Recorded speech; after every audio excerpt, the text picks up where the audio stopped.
قال النبی صلی اللہ علیہ وسلم الحیاء من الایمان وقال النبی صلی اللہ علیہ وسلم اذا لم تستحی فافعل ما شئت۔ حیا انسان کے اندر ایسی ایک صفت ہے کہ جب تک انسان کے اندر حیا موجود ہوگی انسان دوسرے گناہوں سے بھی بچتا رہے گا، اور جب انسان کے اندر حیا والا مادہ ختم ہو جائے، جب انسان کے اندر حیا والی صفت ختم ہو جائے، یہ بے حیا بن جائے، تو پھر نبی پاک صلی اللہ علیہ وسلم نے ارشاد فرمایا کہ پھر یہ جو مرضی کرتا چلا جائے، اس کو گناہ محسوس نہیں ہوگا۔ اس کے اندر جو ایک کیفیت تھی، اس کے اندر جو ایک جذبہ تھا، ایک صفت حیا والی تھی، وہ صفت ختم ہو چکی ہے۔ امام غزالی رحمۃ اللہ علیہ فرماتے ہیں کہ حیا کیا چیز ہے؟ فرماتے ہیں کہ حیا اس چیز کا نام ہے کہ ایک طرف بندہ اللہ کی نعمتوں کو سوچے کہ اللہ نے ہمیں کن کن نعمتوں سے نوازا ہوا ہے، اور دوسری طرف بندہ اپنے گناہوں کو سوچے کہ میں کن کن گناہوں میں مبتلا ہوں۔ ایک طرف اللہ کی نعمتوں کو سوچے اور دوسری طرف اپنے گناہوں کو سوچے۔ ان دونوں کو سوچنے کے بعد انسان کے دل میں، انسان کے اندر جو ایک کیفیت پیدا ہوتی ہے، اس کیفیت کا نام حیا ہے۔ اور جب انسان یہ سوچنا ختم کر دے، اس کے اندر سے یہ کیفیت ختم ہو جائے، تو اس کا مطلب اب اس کے اندر سے حیا ختم ہو چکی ہے اور یہ بے حیا بن چکا ہے۔ اور جب یہ بے حیا بن گیا، اس کے لیے بقیہ گناہ کرنا آسان ہو گیا، اس کے لیے نافرمانی کرنا آسان ہو گیا۔ تو اس لیے ہمیں چاہیے کہ ہم معاشرے میں حیا کو فروغ دیں، ہم معاشرے میں بے حیائی کی جہاں تک ہو سکے اس کی مذمت کریں۔ اور آج بدقسمتی سے ایک سوچے سمجھے منصوبے کے تحت، ایک سازش کے تحت ملک پاکستان میں بھی بے حیائی کو فروغ دیا جا رہا ہے، جبکہ اس بات کے گواہ خود کافر بھی ہیں کہ ہم مسلمان کو اگر شکست دیں گے تو صرف ایک صورت میں کہ ان کا ایمان کمزور کر دیا جائے۔ اور ایمان کمزور ہوتا ہے سب سے پہلی اور اہم جو صورت اور وجہ کہ انسان کا ایمان کمزور بے حیائی کے ساتھ ہوتا ہے۔ اس کو بے حیائی میں مبتلا کر دو، اس کا ایمان کمزور ہو جائے گا، اور جب اس کا ایمان کمزور ہو گیا اس کو شکست دینا آسان ہو جائے گا۔ آج ملک پاکستان میں ایک ایسا بیہودہ اور فضول سا ایکٹ جس کو ٹرانسجینڈر کا نام دیا گیا، وہ لانے کی کوشش کی جا رہی ہے، اور تقریباً یہ ایکٹ، یہ بل بنا ہوا ہے اور اس کو بنے ہوئے 4 سال ہو چکے ہیں۔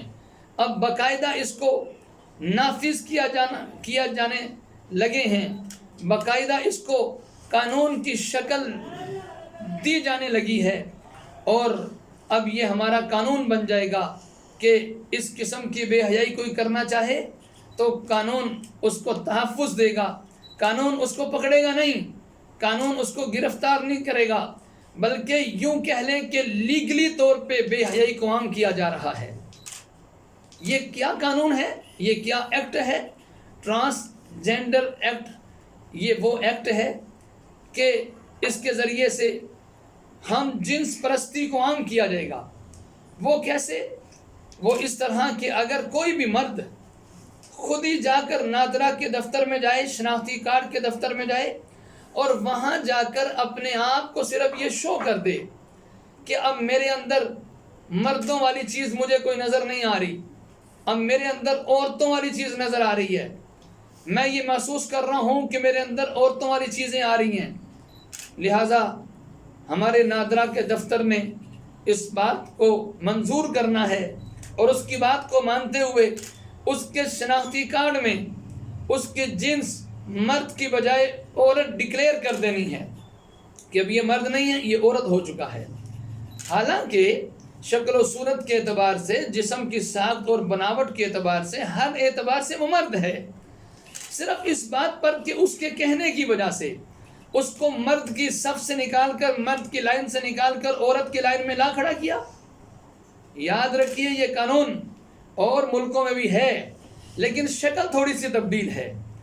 وہ یہ کہ اگر کوئی اس طرح کا مرد ہوتا ہے تو پھر وہ میڈیکل کے حوالے کرتے ہیں، یہ ڈاکٹر اس کو چیک کرتے ہیں، واقعی جو یہ کہہ رہا ہے اسی طرح ہے، اس کی رپورٹ کیا آتی ہے، نتیجہ کیا نکلتا ہے، آیا یہ واقعی میں ابھی تک مرد ہے یا عورت بن چکا ہے؟ یہ فیصلہ مرد خود نہیں کرے گا، یہ فیصلہ یہ حکومت والے نہیں کریں گے، یہ فیصلہ نادرا والے نہیں کریں گے، یہ فیصلہ ڈاکٹر کریں گے، چیک کر کے اس کی میڈیکلی رپورٹ کی جائے گی، پھر وہ بتلائیں گے کہ واقعی اس کے اندر مرد والی صفات ہیں یا عورتوں والی ہیں۔ لیکن بدقسمتی سے یہ ایک خلاف شریعت قانون بھی ہے، خلاف شریعت ایکٹ ہے، اور یہاں پر جو صورت لائی جا رہی ہے یہ اس سے بھی غلط، اس سے بھی گھنونی ہے۔ وہ یہ کہ صرف مرد کے کہنے پر، اس آدمی کے کہنے پر اس کو عورت شو کر دیا گیا، اور اس کے شناختی کارڈ پہ عورت لکھ دیا جائے گا۔ اور صرف یہی نہیں کہ ایسا قانون ابھی لایا جا رہا ہے، بلکہ ایک اندازے کے مطابق، ایک سروے کے مطابق یہ رپورٹ سامنے آئی ہے کہ اس وقت تقریباً 30 سے 35 ہزار مردوں نے اپنے آپ کو عورت وہاں پہ لکھوا لیا ہے۔ ٹرانسجینڈر ایکٹ کے تحت ایک بڑا نقصان یہ ہوگا کہ ہر عورتوں والی جگہ پر مرد جا سکتا ہے اور مردوں والی جگہ پر عورت جا سکتی ہے۔ اس سے بے حیائی کو فروغ ملے گا، اور اس کا بڑا نقصان یہ بھی ہوگا کہ مرد مرد کے ساتھ شادی کر سکتا ہے، عورت عورت کے ساتھ شادی کر سکتی ہے۔ اس کو ہم جنس پرستی کہتے ہیں، جو کہ قوم لوط کے اندر سب سے بڑی خرابی اور سب سے بڑی بیماری یہی تھی۔ اور اس کے علاوہ ایک خرابی یہ بھی ہوگی کہ جب مرد کو عورت شو کیا تو پھر وراثت میں اس کا حصہ عورت والا، عورت کو مرد شو کیا اس کا حصہ مرد والا۔ یہ بھی معاشرے میں تباہی، بربادی اور فساد کا ذریعہ ہے۔ اب اس کا نقصان کیا ہوگا؟ اس کا نقصان یہ ہوگا کہ ملک پاکستان میں جو ایسی جگہ بنی ہوتی ہے کہ مردوں کے لیے الگ اور عورتوں کے لیے الگ، یہ مرد بلا جھجک عورتوں والی جگہ پہ جا سکتا ہے۔ یہ وہاں جا کے یہ شو کرے گا میں قانونی طور پہ عورت ہوں، لہٰذا قانون اس کو تحفظ دے گا، گرفتار نہیں کرے گا، اس کے خلاف ایکشن نہیں لیا جائے گا۔ کسی جگہ پہ مردوں کے واش روم ہیں اور عورتوں کے واش روم ہیں، جینٹس واش روم اور لیڈیز واش روم، یہ مرد جو ہماری نظر میں مرد ہے، جس کو اللہ نے مرد بنایا ہے، یہ لیڈیز واش روم میں جائے گا اور اس کے خلاف کوئی ایکشن نہیں لیا جا سکتا، کوئی گرفتار نہیں کیا جا سکتا۔ یہ کہے گا میں قانونی طور پہ مرد ہوں، اپنا شناختی کارڈ دکھائے گا۔ اسی طرح اگر پولنگ سٹیشن ہے جہاں پہ ووٹ ڈالے جا رہے ہیں، وہاں پر بھی عورتوں والی سائڈ پہ یہ بیٹھا ہوگا اور کہے گا میں تو عورت ہوں، مجھے ڈکلیئر کیا ہے نادرا کے دفتر نے میں عورت ہوں۔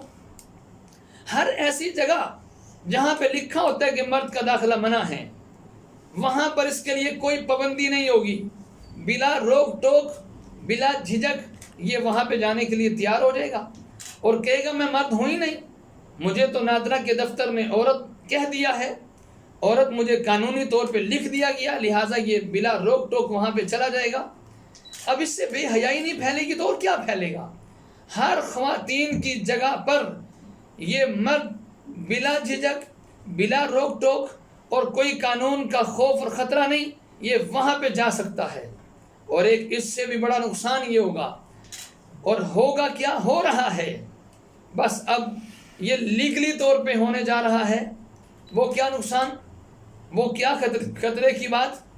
وہ یہ کہ یہ مرد جو ہماری نظر میں مرد ہے اور حکومت اور نادرا کی نظر میں اس کو عورت شو کر دیا گیا ہے، اب یہ مرد کسی اور مرد سے شادی کر سکتا ہے، چونکہ یہ ان کی نگاہ میں عورت ہے، اور جبکہ یہ عورت نہیں، یہ مرد ہے، کسی اور مرد سے شادی کرے گا تو اس کو ہم جنس پرستی کہتے ہیں۔ مرد کی شادی مرد کے ساتھ ہو رہی ہے۔ یہ ہم پہلے یہودیوں عیسائیوں میں سنتے تھے، مغرب ممالک میں سنتے تھے، لیکن افسوس کی بات یہ ہے کہ آج یہ ہمارے ملک میں لائے جانے کی کوشش کی جا رہی ہے۔ تو ہمیں چاہیے کہ ہم پرزور جہاں تک ہو سکے اس کی مذمت کریں، ہم خود بھی اور اپنے یاروں دوستوں کو جہاں تک ہماری آواز پہنچتی ہے، جہاں تک ہمارا بس چلتا ہے، ہم لوگوں کو اس بارے میں آگاہ کریں کہ تاکہ اس بل کو نافذ نہ کیا جائے، اس ایکٹ کو قبول نہ کیا جائے، تاکہ اس کو رد کر دیا جائے۔ کہیں ایسا نہ ہو کہ ملک میں یہ قانون نافذ ہو جائے اور پھر بے حیائی کرنے والوں کو کوئی پکڑ نہ سکے، ان کے لیے کوئی روک ٹوک نہ ہو۔ اللہ ہم سب کو بے حیائی سے محفوظ فرماتے ہوئے حیا والی زندگی نصیب فرمائے۔